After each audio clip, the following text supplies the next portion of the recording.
每当我想到 Corolla 这个车型的时候，我想到的是 CVT， 我想到的是 boring， 我想到的是昂哥，它怎样都跟 sporty 运动化扯不上什么关系。我知道1983年到1987年的 Toyota Corolla Levy Sprinter Treno AE86， 就是后来赫赫有名的 AE86。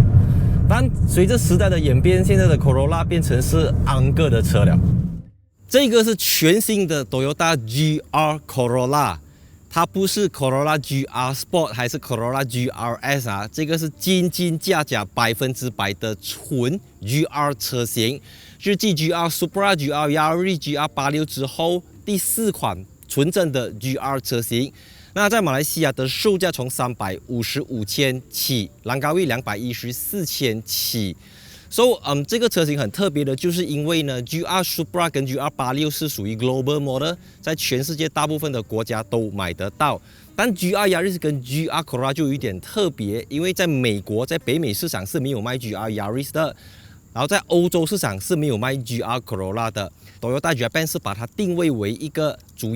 攻北美市场，还有巴西，然后另外还有在卖 GR Corolla 的，就是像日本、泰国、马来西亚、印尼、澳洲、纽西兰，还有南非，这些都是属于右驾版本的国家才能够拿得到这个 GR Corolla。那如果你要讲它的对手是 Type R 的话，又有一点不这么正确，因为 Type R 是一个 front wheel drive， 而它就是采用了 GR4 的全时4轮驱动系统。那这一次非常感谢这个 UNW Toyota Malaysia 能够把这台车子借出来让我们拍摄，因为我记得在很多国家这个车子都是非常限量。那我是在主影片开始之前，记得订阅 follow 我的 Instagram， 我们看一下 Facebook page。Let's go。那首先车头造型方面呢 ，GR Corolla 的车头加宽了30个 mm， 特别是在轮拱的地方，让它更加的 bold， 更加的魁梧，更加的彪悍。然后这边整片都是这种高光泽黑的材质，所以你是看不到哑光黑。然后这边有一个进气口，能够通过这边去增加它的这个空气力学效益。再来，你注意看它的引擎盖上面有2个通风口，这个东西都是在非 GR 版本的 Corolla 上面看不到的东西。当然，这边还有这个 Auto High Beam， 然后你从它的 logo 看得到，它是有齐全的 Adaptive Cruise Control。我印象中我很少有开到车子是manual 手动的，但是它是有这么齐全的主动式安全辅助系统。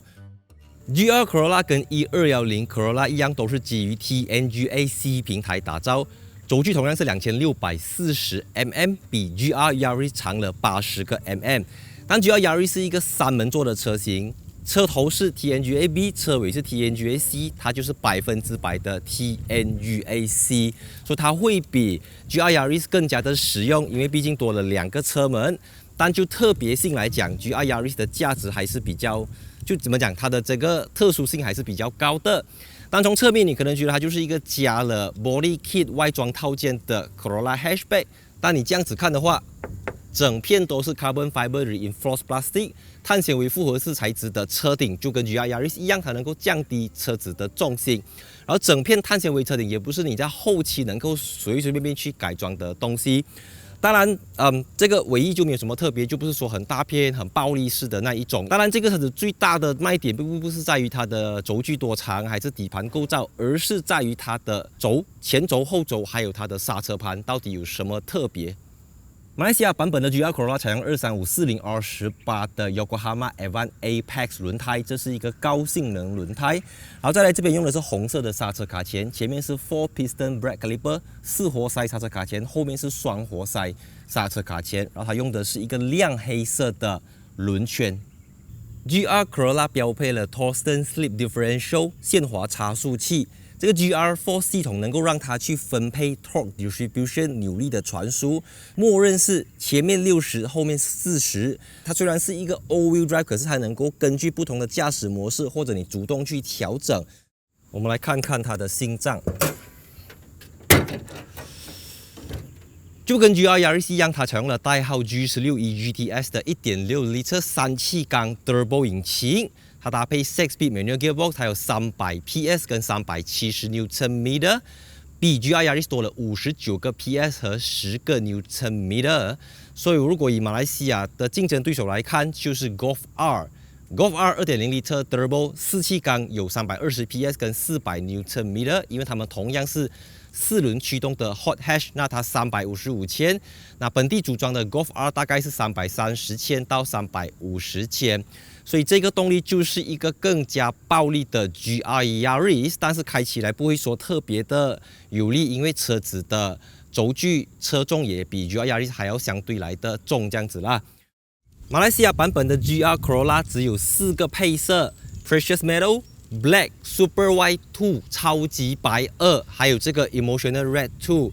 那就像 CV 跟 CV Type R 这样子，在马来西亚平民版的 Corolla 就是 Corolla Sedan， 你要买到中级版，它才给你买到 Corolla Hatchback。GR Corolla 采用了3出排气管，但它就不像 Type R 这样子集中在中间3个，它是分散开来，左右各有一个，中间再有一个。所以 rear bumper 的地方就用了相当大面积的高光泽黑，然后底部这边有这个鲨鱼鳍片，就非常典型 Hot Hatch 会采用的造型。我自己是非常喜欢这个 GR Corolla 的车尾造型，只是我觉得如果这个尾翼可以大片一点，就更加的好看。可是，在马来西亚的路上，你看到一辆 Golf GTI， 看到一辆 Golf R， 你都不会觉得这么珍贵啊。Corolla Hatchback 的后车厢是非常的小，我们打开地板，没有备胎，给你一个打压 Repair Kit， 然后你注意看啊，它的电箱，车子的电池是放在车尾的，因为这样子做是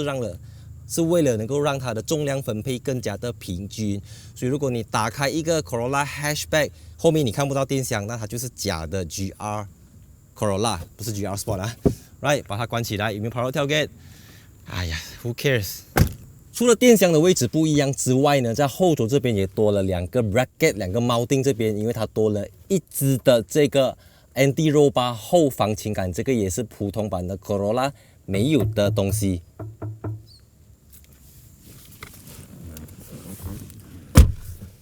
GR Corolla 的后排是没有冷气出风口的，这个地方就是一个12V socket 跟一个 USB Type C 的接口，就这样子而已。所以你坐在后面就是一个，其实跟 Mazda 3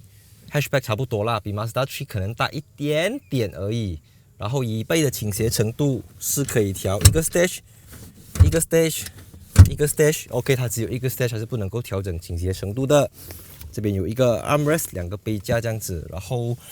就连它的这个安全带也不是红色的，所以这个东西它的 headrest 有一点特别啦，因为它是整合在这个椅子里面这样子了的，所以等一下我不懂我要讲骂我的 GoPro 啦。我应该是太久没有驾现代手刹车了，我该踩着 brake 要 start 车啊。这么有冷气，可是引擎没有启动了，难道它是 hybrid？ 因为 hybrid通常是刹车的时候是没有声音的嘛，我就按了很多次，为什么车子不会 start 的啊？难道它真的是 hybrid？GR Corolla 哦，不可能是 hybrid 吗？后来就发现我忘记踩 clutch 了。OK， 现在车子启动了，这个3缸引擎就睡醒了。being a GR Corolla， 它有很多 GR 专属的东西，像是它的这个方向盘下面就有一个 badge。然后它的这个 GR 名牌是刻进去、镶进去的，它不是一个 GR 贴纸这样子。我身后的这个座椅呢，在头枕的地方有 GR 的刺绣、GR 的缝线，然后在这一整块都用了 Ultra Suede 的材质。那 Ultra Suede 跟 Alcantara 是同一个集团，只是档次不同啦。So 整个地方都有红色缝线，门边也有红色缝线，方向盘上面也有红色缝线。但我自己不能够接受的就是，其实它的整个 dashboard 跟一般的 Corolla 是一样的东西，都是这种软质塑胶跟假的 plastic 的，是 plastic 嘛？总之就是跟 Corolla 一样啦。所以你知道吗？我觉得它应该要放一点 carbon fiber， 还是 Alcantara， 甚至是麂皮放在这边也好啦，好过这样子就。然后这边有钢琴烤漆，这个9寸的荧幕，有一个非常精美的小盒子包裹着它，它是9寸的 Wireless Apple CarPlay 和 Android Auto 的这个娱乐作业系统，然后还有12.3寸的电子仪表板，里面有一些 GR 的样式。当然这个改款版升级版的 Corolla 也是有12.3寸的 Digital Mirror， 但是这个车子最大的价值就是在于这个地方了。首先它用的是 Handbrake 赖手仔。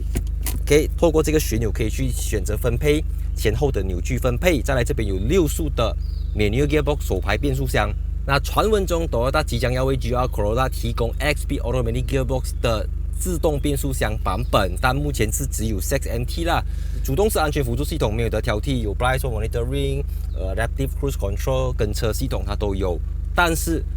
它只有6个 speakers， 没有 JBL Audio System with a 355千的 price tag， 没有 JBL， 我觉得这个有一点那个啦。再来有一点比 GR86 好的就是它在 Driver Mode 这边它有 Eco Mode、Normal Mode 跟 Sport Mode， 所以它是有 Eco Mode 的啊，它不像 GR86 是没有这个东西。所以在 Eco Mode 它的油耗我自己试驾啦是 8.8 liter per 100 km 或者8 liter per 100 km。Eco Mode 慢慢加，有几慢就加几慢那种，才会做到这个油耗啦。除此之外，它这个是 Reverse Camera， 没有 360 Camera， 但是它有 Head Up Display 抬头显示仪，这个是普通版 Corolla 没有的东西。整体上就是我觉得它应该要再更有赛车风味，更有战斗气息一些，因为这个外观跟内饰有一点出入。To be honest， 它真的就像一个 GR Sport 的 Corolla 罢了。如果你单看这个东西，因为这些东西都是你买得到的嘛。I mean， 我不要讲这个排档杆啦呀。每当我想到 Corolla 这个车型的时候，我想到的是 CVT， 我想到的是 boring， 我想到的是昂哥。它怎样都跟 Sporty 运动化扯不上什么关系。我知道1983年到1987年的 Toyota Corolla Levy Sprinter Treno A186， 就是后来赫赫有名的 A186。但随着时代的演变，现在的 Corolla 变成是昂哥的车了。我已经驾了这个车子快1个星期了，感觉不到什么乐趣，直到我来到了这条路上。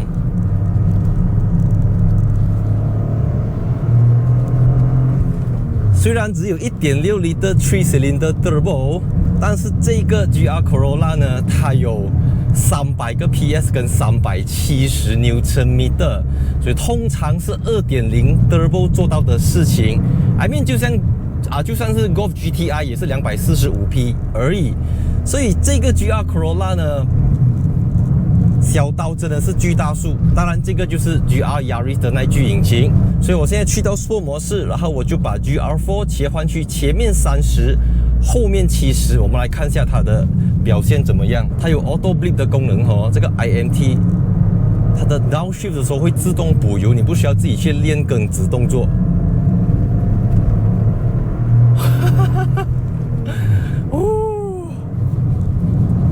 真的是不入虎穴焉得虎子。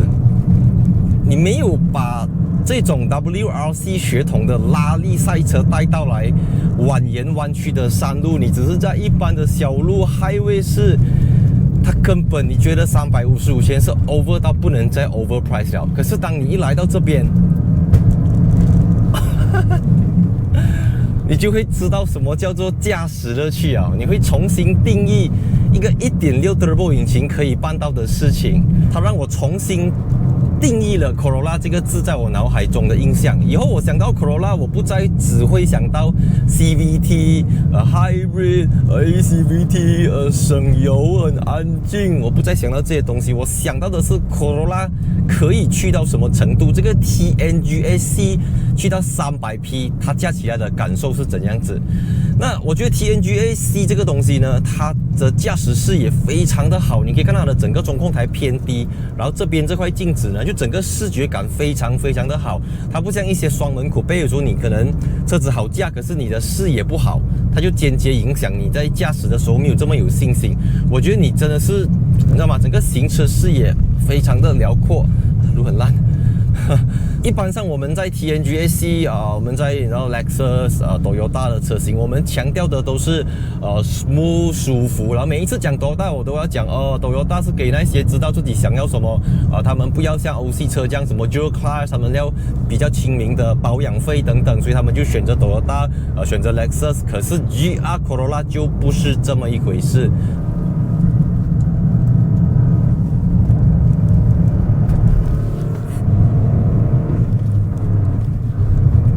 已经很久没有驾车驾到这么享受了，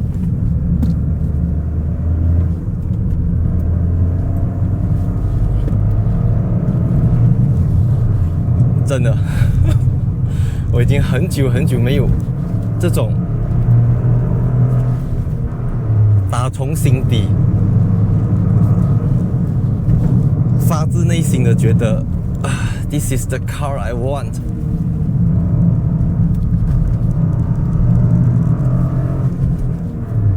我把这个 GR4 设定在30/70，前面30，后面70的这个扭矩分配它就是可以讲说是 understeer 的情况是没有那么明显啦 ，but 它就不像 Golf R 这样子，可以让你去到这个100% 都把扭力输往后轮达到 Drift Mode 这样子啦。我跟他切豆腐啊，你看啊！那一天我把 GR86 还回去Toyota之后，我就直接取了这台车子，所以我可以说是背靠背 back to back 的试驾2台不同个性的 GR， 一个就是双门 Coupe GR86， 一个就是在1210 Corolla Hatchback 的基础上打造出来的一个拉力级 WRC 血统的 Corolla。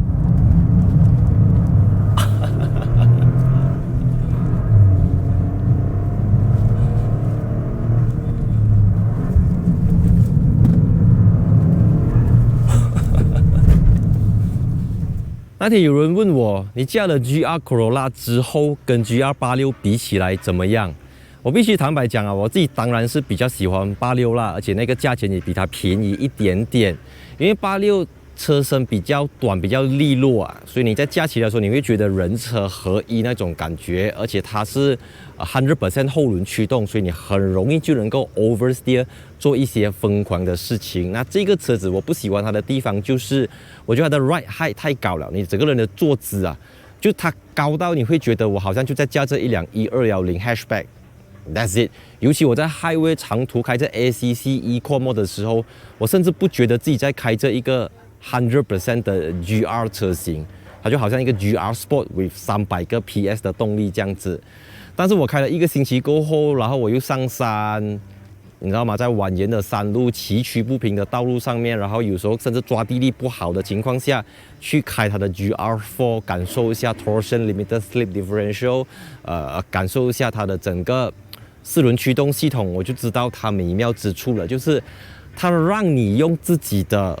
手掌去操控你的这个 gear knob， 还有你的 clutch pedal， 再用 IMT 自动补油辅助系统去辅助你完成一个完美的出弯动作，然后你会觉得自己就好像一个拉力赛车手，即便你没有到拉力赛车手的这个水准，它都能够帮助你达到这个愿望，达到这个目的这样子。所以 GR Corolla 是一辆，我觉得它某些程度上它是被低估的一辆 Corolla 啦。因为它里面放了很多的技术含量，但因为这个车子是在 GR Yaris 之后推出的，所以它很多东西都是放在从 Yaris 上面移植过来的，所以难免就会让人家觉得有一种，